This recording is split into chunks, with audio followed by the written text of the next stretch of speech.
Hey there, science buffs. Today, I'm diving into the intense world of space travel and the incredible resilience of astronauts.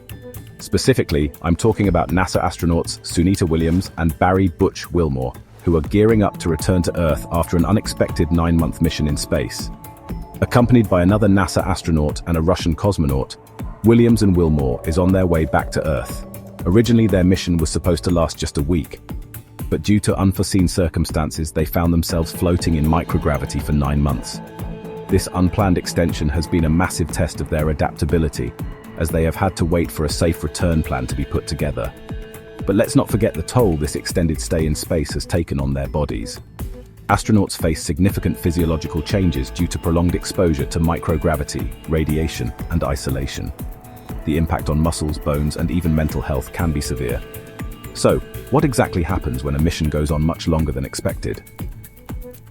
Dr. Raghu Nagaraj, Director of the Institute of Orthopedics, Sports Medicine, and Robotic Joint Replacement at Corvery Hospitals, Bengaluru, shares insights on the health risks these astronauts may face.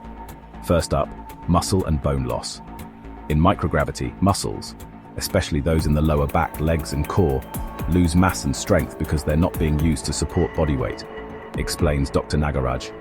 Similarly, bones undergo mineral loss, increasing the risk of fractures. Upon their return, astronauts may find standing, walking, and balancing quite challenging. Next, mental health and coping with isolation. Williams mentioned the emotional challenge of waiting for a return date. Dr. Nagaraj notes that prolonged isolation and uncertainty can cause stress, anxiety, and even depression. Space agencies combat this with structured routines, scheduled communications, and recreational activities. Astronauts are also trained in resilience-building techniques to manage stress. Then there's the impact of cosmic radiation. Prolonged exposure weakens the immune system, making astronauts more susceptible to infections and slower wound healing. There's also an increased risk of cardiovascular diseases and certain cancers. Post-mission, space agencies monitor their immune health and recommend lifestyle modifications.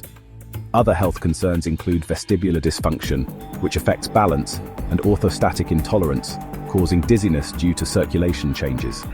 Spaceflight-associated neuroocular syndrome, SANS, can lead to lasting vision issues.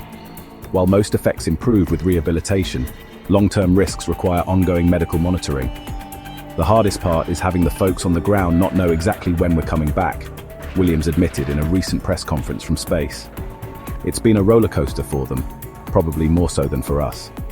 Williams and Wilmore, joined by another NASA astronaut and a Russian cosmonaut, will return aboard a SpaceX Crew Dragon spacecraft, which docked with the ISS early Sunday.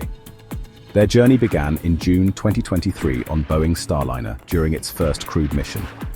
However, a propulsion system malfunction rendered the vehicle unsafe for their return, resulting in the extended stay.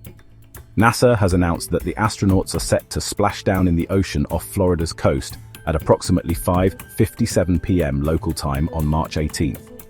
To avoid potential weather-related disruptions later in the week, the agency moved the return date up by a day.